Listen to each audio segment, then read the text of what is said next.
everyone. Thank you to our guests that are joining us today. We have Ajit and Barb that are joining us today. Before we get started, I just wanted to mention that if you are interested in this format and you'd like to email me and let me know that you'd like to be a guest on one of our YouTubes that we're trying to do weekly, please let me know and we'll include you in the list.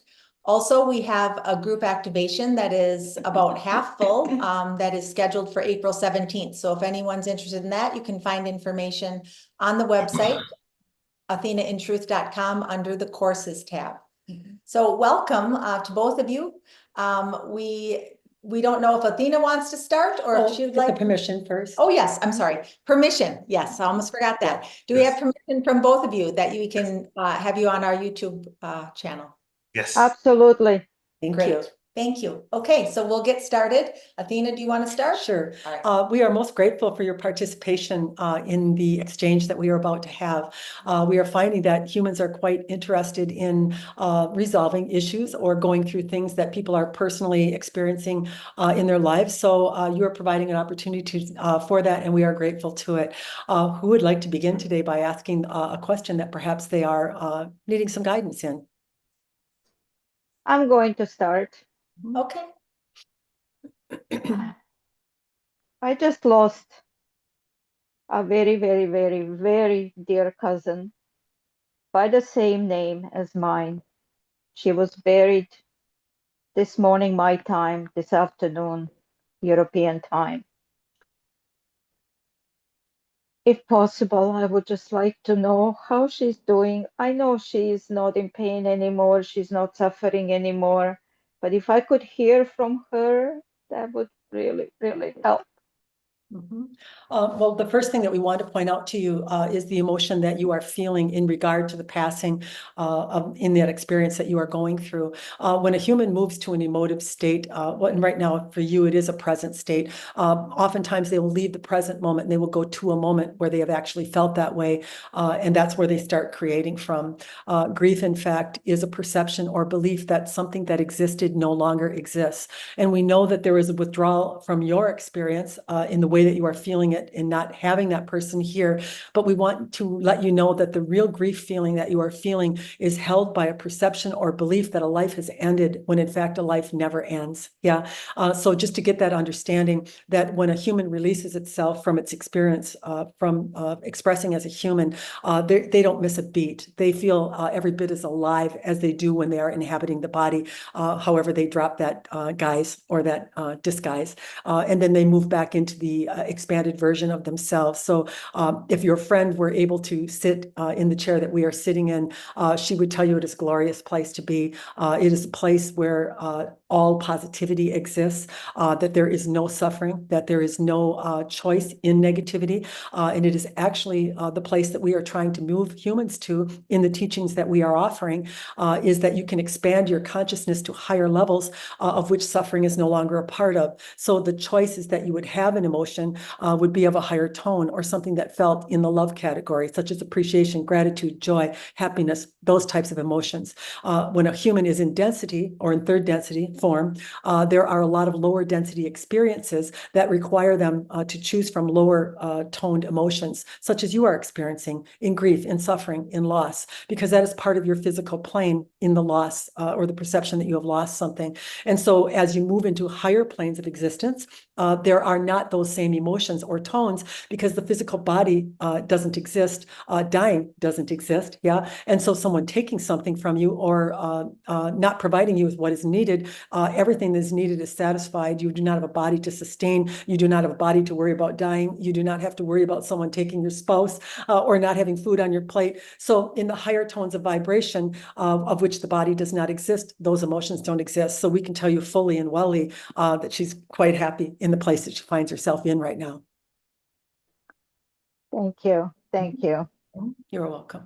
When I contacted you, the reason that I contacted you, I seem to be getting myself into states of trauma. I was diagnosed with breast cancer 3 years ago with and this was after 26 years. with a new growth on the lymph node on the right side of my body, not in the breast. Surgeon said the tumor was attached to my pec muscle. She sent me to the oncologist, and the very first question that I asked the oncologist was, is there a treatment other than chemo and radiation? And the answer was no. I did know, and I do know, I will never, ever, ever have chemotherapy. I will not. And so I got onto supplements. So this tumor was 7.2 centimeters. That's like probably 3 inches or something like that. And I got it down to 3.8 centimeters with supplements. And then the oncologist sent me back to the surgeon. I told surgeon, no, I don't want surgery. A week later, she calls me and catches me at home by myself, and I give in. So much fear in, you gotta have it, gotta have it, gotta have it. Of course, my sons were bummed. You gotta do this. We want you alive. Blah blah blah. Yeah. Yeah. So Um, let us respond to you. Yeah. sure. Yeah. So a human in the experience that you're in, you are experiencing yourself in the way that you think, in the way that you feel, and you are creating a field around you, or picking and choosing things in the way that you feel about them, and then attracting things into your experience in regard to the way you're picking and choosing. But you are also part of mass consciousness in both being conscious and being unconscious. So you could have a TV on in the background, which was actually playing something about breast cancer, about the treatment of it, about the necessity of it, and you would have that flowing into your unconscious, which then would reach into the conscious state of you. And so therefore, just by living life, we become part of the masses, or what the masses are believing in or participating in. Yeah. And so it's pretty difficult to be living in an experience where you are experiencing yourself and then you are experiencing the mass all at once, and not have any negativity or be drawn into a belief or perception of what they believe in. So it is the same thing as what you believe in. It's pretty hard to not believe in things sometimes that you are participating in. And it's the same thing with the masses. They're going to have some influence over you, is what we are saying.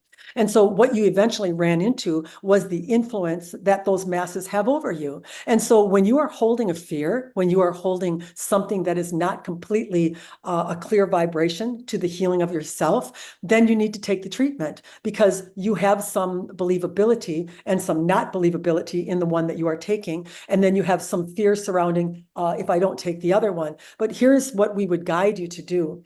If you make the choice to apply the treatment, because it is coming to you through your satisfaction of your family, through the satisfaction of your doctors, and through satisfying a fear that you have, then you have to align to what you have chosen. You have to love it. We've told people when they're having chemotherapy, we want you to love it to the point where you squeeze the last drops out of the bag and rub it on your skin. That's how much we want you to love it, because you must align to the thing that you have chosen for it to serve you. We're a tool. We're trying to serve you. You've chosen us. You've opened to us. You're listening to us. You have to do the same thing to anything that you choose in your life to get the benefit of the result that you want out of it. And so one would say, well, is it really working? Well, it's working if you believe in it. It's working if you trust in it. If you have this fear, if you have this angst, you have this little pinch of worry and fear about the other choice in not taking it, that's going to work against you too. So then you leave yourself liable. You leave yourself open. It's impossible as a human, almost impossible, we should say, to come into complete alignment or belief that you can heal yourself, or that you don't need the help or the outside treatments that are available.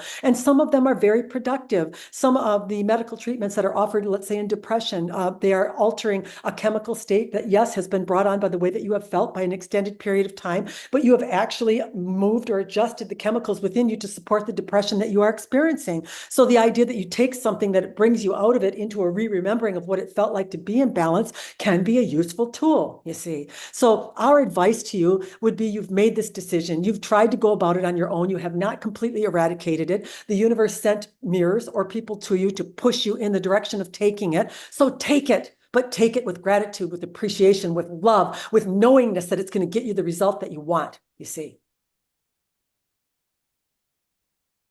Well, I had surgery. I had double mastectomy. The surgeon yelled at me on the operating table, and I'm trying to figure out how did I bring that on. I did not talk to her after I agreed to surgery, but I asked the assistant surgeon if she would actually see whether or not my tumor is attached to the pec muscle, and she said yes. And I said, please ask her not to remove my pec muscle if the tumor is not attached to it. And as a result of that, I got yelled at on the operating table, and I am having a hard time getting over that. Well, let's not make it about an outside cause for the way that you feel, because you will expand the very feeling that caused you to have the interaction in negativity with the surgeon that you had. So how did you feel as you were shouted at? What was the emotion that went right through you as she raised her voice to you? What did you feel? I don't know, because I was almost 90% under the anesthetic, Felt but something, or you would not be hanging on to it. How do you feel now about the idea that she... angry, Well, there you go. angry. And so you Yes, are expanding you're expanding anger within yourself as you blame an outside cause for it. Did you know that? We can take that surgeon, that cancer, everything that you've experienced in your life and put it aside. And we can ask you to go back to your childhood when you were growing up. Were you angry quite a bit? Were you living in a situation or circumstance that in fact made you angry? yes. Yes, you were. And as you held that signal, as you sent that out to the universe, you would get a kickoff or a mirrored result that would bring angry situations to you. And we would venture to say that that experience that you had with the surgeon is not the only angry exchange that you've been having in your life. Are we accurate? Absolutely. Yeah. So there's anger and anger and anger. And guess what? Anger is the former of your tumor. Yeah. So when one is angry long enough and one gets enough angry exchanges, they begin to build energy in relationships in the center that this part of your body is a part of. And so now you have all of this layered energy and anger that you have blamed someone outside of yourself for having, and you have expanded your own anger within you, which denies flow from reaching that area, which is where the health and the wellness comes from, where the vibration of well-being is, you see. So you can't be mad at yourself. You can't condemn yourself. You're just feeling your experience, but you got to love yourself in your anger. We should be able to say to you, you know what? You're an angry woman. And you should say, yeah, I know. I've chosen it. You should feel good in it. You should feel satisfied in the choice that you, in your free will, choose to feel your experience. You should not feel shamed by it. You should not feel condemned by it. You should not dislike yourself in it. All of those things you do, you see. The love of self means I get to choose a feeling and signal my divine partner and how I feel in my experience. And you did it. You did it angrily. You did it accurately. If you would have just allowed yourself to have that feeling and surrendered to it in the love of yourself for choosing it, you would have aligned to flow, and that feeling would have just gone out of your field, and you would have got the satisfying experience that you wanted because of what you felt. That's what would have actually occurred. So now let's do it right now. Let's start to moving, loving the anger. Let's start moving to allowing the anger. Let's start moving to knowing that there's a preferred reality created by your anger, and that you can have access to it by surrender, by accepting the free choice feeling that you felt in your experience. Love even the worst part of yourself. Now I get the meaning of that. Thank you. Absolutely. You have a Thank you. right to every stinking rotten emotion that is available on the scale. You can feel any one of them.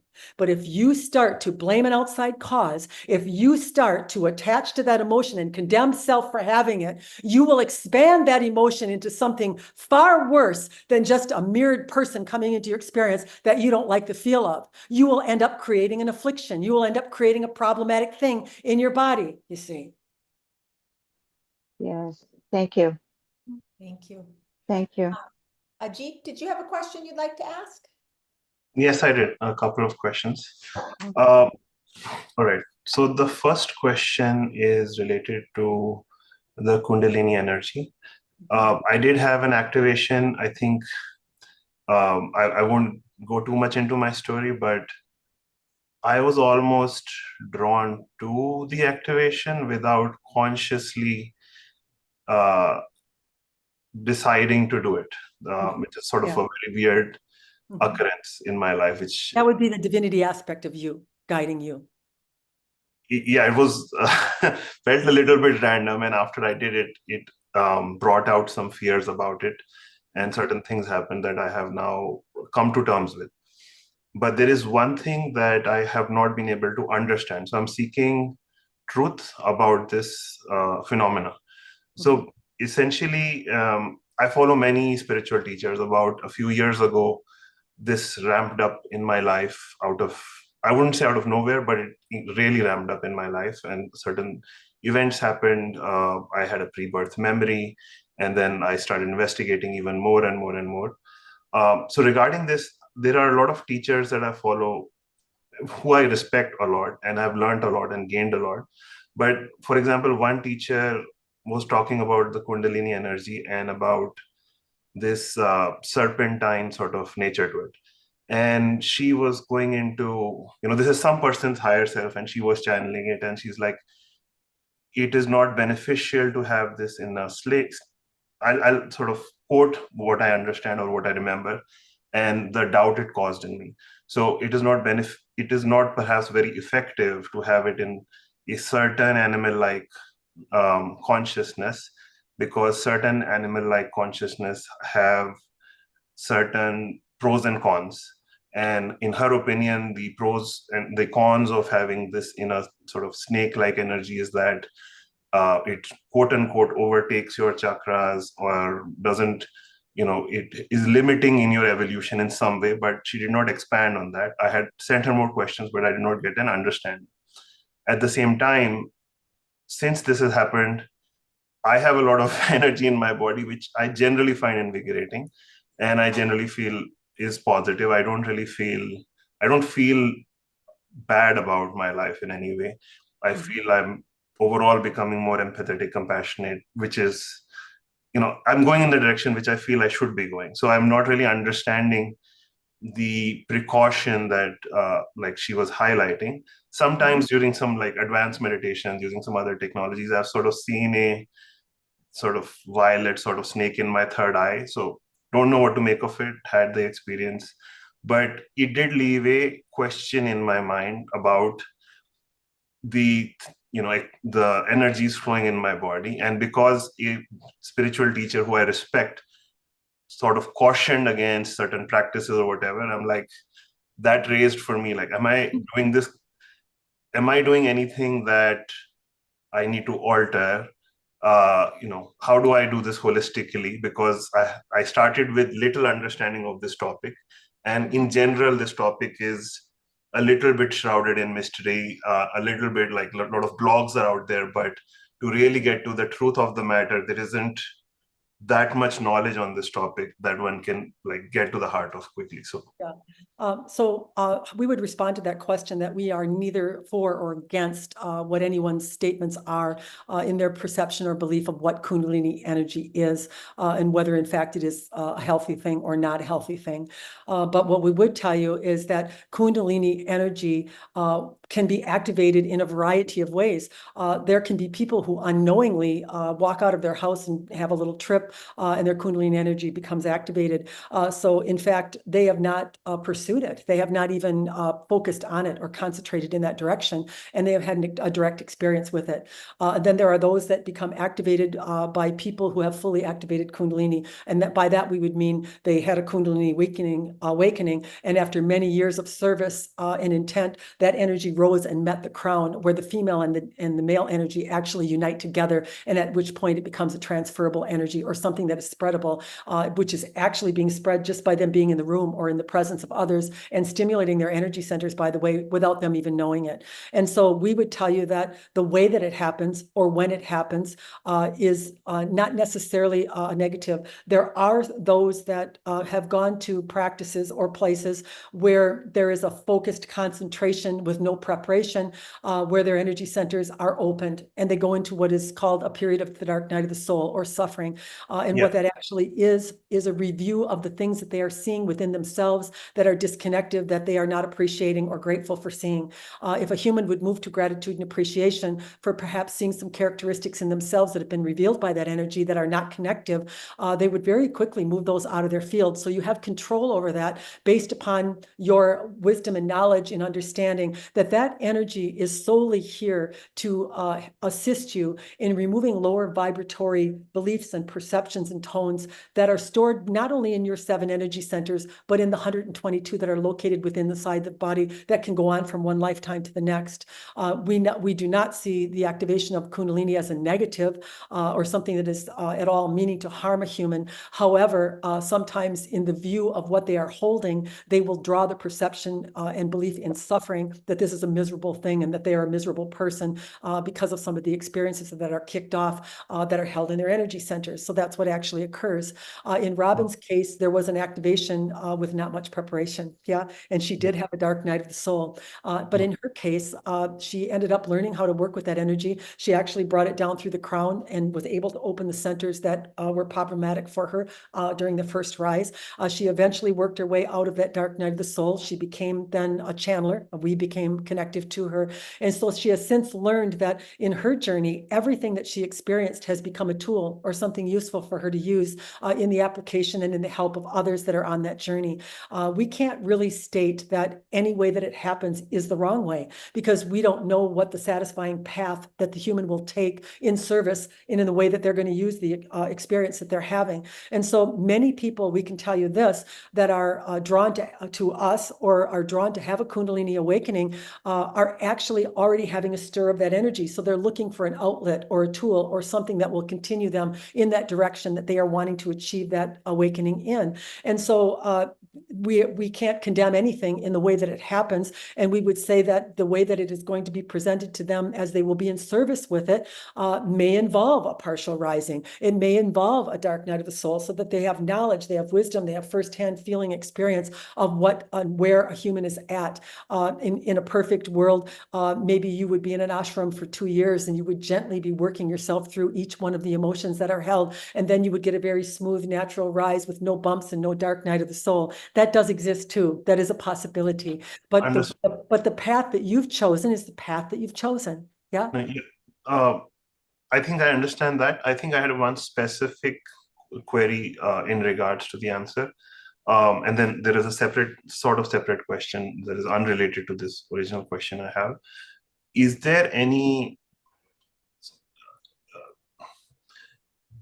I still am a little confused why this is not something, again, this is not something I see any other teacher mention, but why would any teacher question like, hey, this is snake-like, or there is some other sort of whatever consciousness, animal consciousness associated with it, and then create pros and cons about it. Like, okay, I first of all understand that I do not control what I am attracted to or what experiences brought this to me. So I understand that and I don't judge it. And in general, I'm happy in life, so I don't really have. Well, let's not use her as an outside cause for how you feel. Let's use her for a tool for what it reveals within you about what she is offering to you. Yeah. And so as you've received that information from her, you have a guidance system. You have the ability within you to discern or to feel harmony or at peace with what's being offered. Was that the feeling that you had, or did your guidance system pop up and alert you that perhaps this information was not in alignment with you or not would be of your choosing? The latter. Yeah. And so you are to follow that. Yeah. It's not about finding a right and a wrong. It's about you finding your own resonance, your own harmonic truth, your own attachment or alignment to what you are choosing on your spiritual journey. She may very well encounter those that are fearful, those that need to be careful, those that should do it the way that she's recommending doing it. And then those would be the ones that are attracted to her. But that doesn't mean that that is the way or the way you should go. The way that you should always go is the way that you feel most resonant to or in harmony with. Makes sense. Perfect. Yes. Thanks. Makes sense. So may I ask the second question, which is? Absolutely. Okay. So this is a general observation that I've had, that there are Kundalini teachers and practitioners And then there are enlightenment teachers and people who are like meditators who don't really focus too much on the energetic aspects. But I am curious if they are really talking about the same thing in different languages, because what I would like to get to is a place where I have fewer thoughts and better connection, but also fewer thoughts, because the more thoughts that maybe I'm observing the thoughts more and I realize that there are a lot of thoughts, and people in this one side of spiritual community talk a lot about no mind. They talk about how no mind helps them get into creative spaces, helps them manifest better, help them be overall better. And then there is the energetic side, which tends to talk less about the mind. So I'm curious if they're really the same thing and they're just it's like What we're really interested in is your mind. yeah. That's the mind you should be interested in. So I guess the question is, once the energy goes up, is there a natural reduction in the number of like thoughts in the mind? What is that word you're saying? Parts? What are you saying? What's the word? Thoughts. Like as the energy ascends, my question is whether thought patterns automatically, like does the mind automatically become more calmer? Yes. So as your consciousness rises, as you become more harmonic in your truth, in your resonance, in the way that you feel, the source part of you gains more and more access. So more light comes into your energy centers and they begin to process and bring in more light force energy. And in that high vibration or in that spin that's created by that energy entering your field, your consciousness rises up and you start to create from the level that your source does, from happiness, from joy, not from contrast, and not because you've efforted, not because you've changed the way that you are or that you've become a better human, but because you have allowed your human to feel what it feels without judgment, condemnation, and therefore have granted Makes yourself sense. access to a higher level of consciousness of which the old motions are no longer a part of. Makes sense. Understood.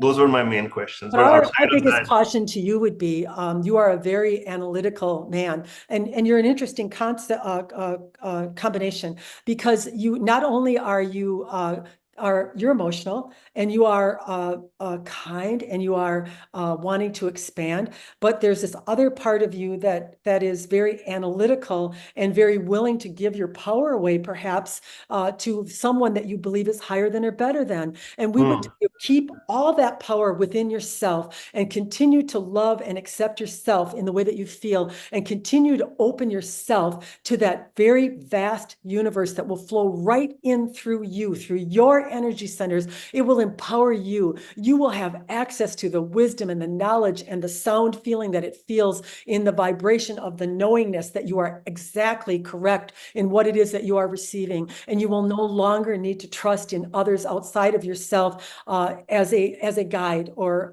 as something you need to worry about. Let's use that term. makes sense. Yeah. Outside of that, I just wanted to be grateful. I really appreciate all of the teachings and the podcast and the Q&A.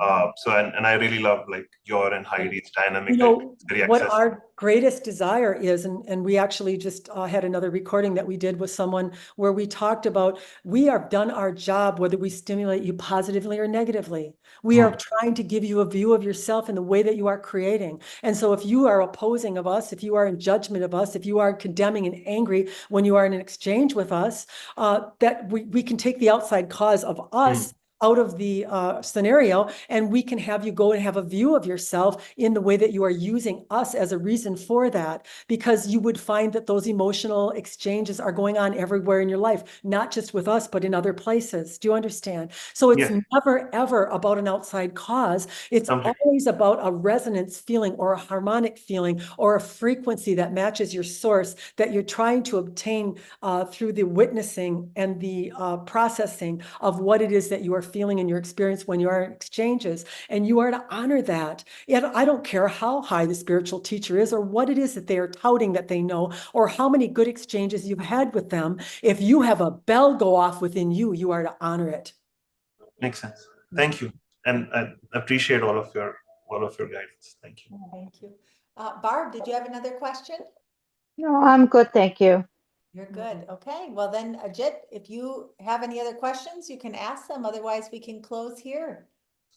I did have a question around recommendations for learning how to channel.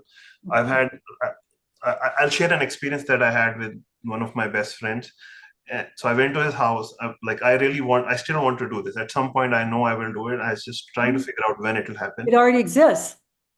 I'm sure it will happen at some point, but I'm trying to figure. So there is some trepidation, there is some fear about doing it alone. So I don't want to do it in the company of a friend. But when I did try it once, I tried these sound frequencies from there is this place called Monroe Institute, and then I sat with him, and I remember when I tried it once. There is one day I was at home, I had jet lag, and suddenly after listening to those frequencies, my whole body felt extremely light, and I'm like, am I floating? And it was a very like blissed out experience for a few minutes. So then I tried it again when I was with him, and I was like, I want to channel, and suddenly from the crown, this sort of, and I'm trying to understand what happened. Like the crown energy entered in, I felt blissful. I was like, wow, this is amazing. But I couldn't really channel anything. I knew that my mind had completely quietened down, and I wasn't, sometimes I'll be brusque with my friend, but I was like patiently answering his questions. But I wasn't really accessing this part of me yet, which has all of the answers, right? I'm trying to access that higher part. And I'm curious, I'm just curious, like, first of all, what is that feeling, that great feeling that happens? Yeah, well, first of all, it would feel a lot like the exchange that we're having right now, where you would feel very confident, you would feel very knowing, you would feel very relaxed. When a human starts pressuring themselves, holding an expectation, or making any kind of a demand upon themselves, their consciousness becomes hyper focused or present. Let's use that. And so when one gets not needing, when one doesn't care, when one becomes very relaxed in whatever outcome might be offered, their consciousness becomes very fluid or able to flow out of the experience better. Do you understand? So the first time that you did it, you were more in that state, more in that not expecting a result, not demanding a result, not needing a result, just a kind of a fun state, thinking this would be nice, let's try it, no expectation. But then once you had the experience, you began to start to govern it a little bit, or make it happen, or focus in a direction of making it happen, which actually starts to deny the entrance of it. Do you understand? Yeah. Yeah. So is channeling sort of a intuitive thing? Like, is it separate teacher even needed for this, or like, is if you just is it like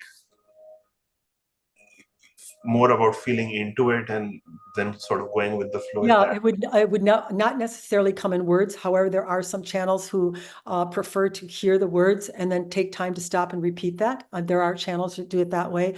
But when you are a direct channel, or a conscious, one that moves out of consciousness, like such as Robin is doing, there aren't words coming. There's just something that is speaking through her. She has no idea of what is going to be said, how it's going to be said, or she doesn't control the transmission in any way. And so that's kind of the difference between, a conscious channeler and maybe one that's unconscious or removed from consciousness when it is going on.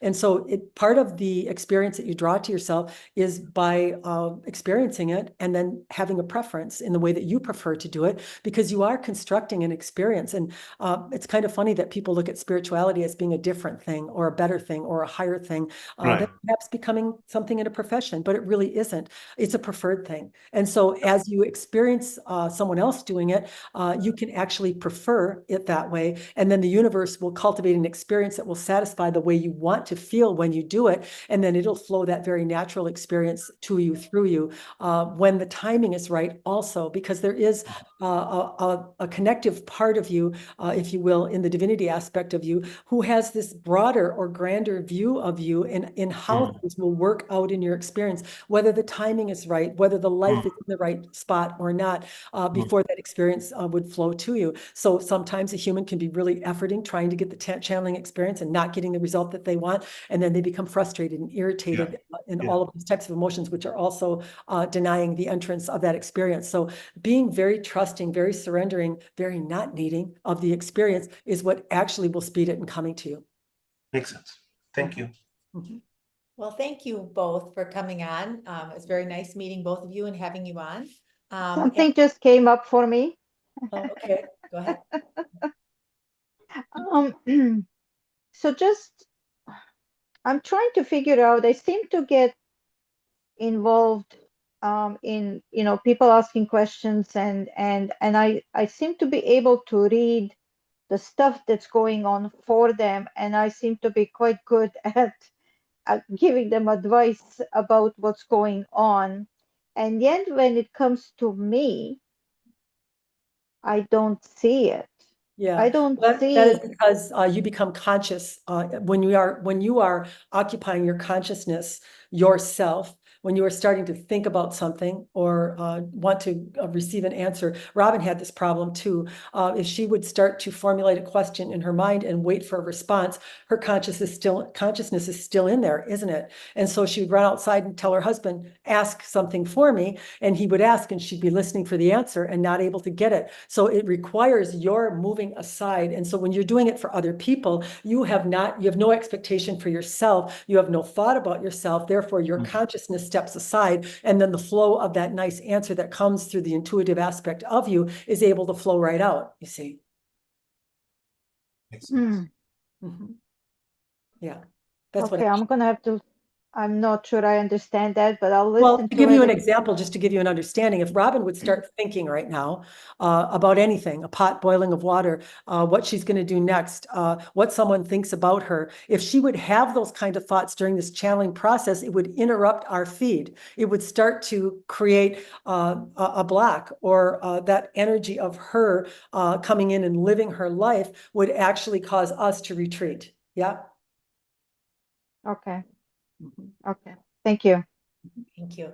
Thank you both for coming on and being guests. And if anyone else, like I mentioned earlier, is interested in being a guest, just send an email to me and we will put you on the list for future sessions. Thank you, everyone. Thank you. Bye-bye. Thank you.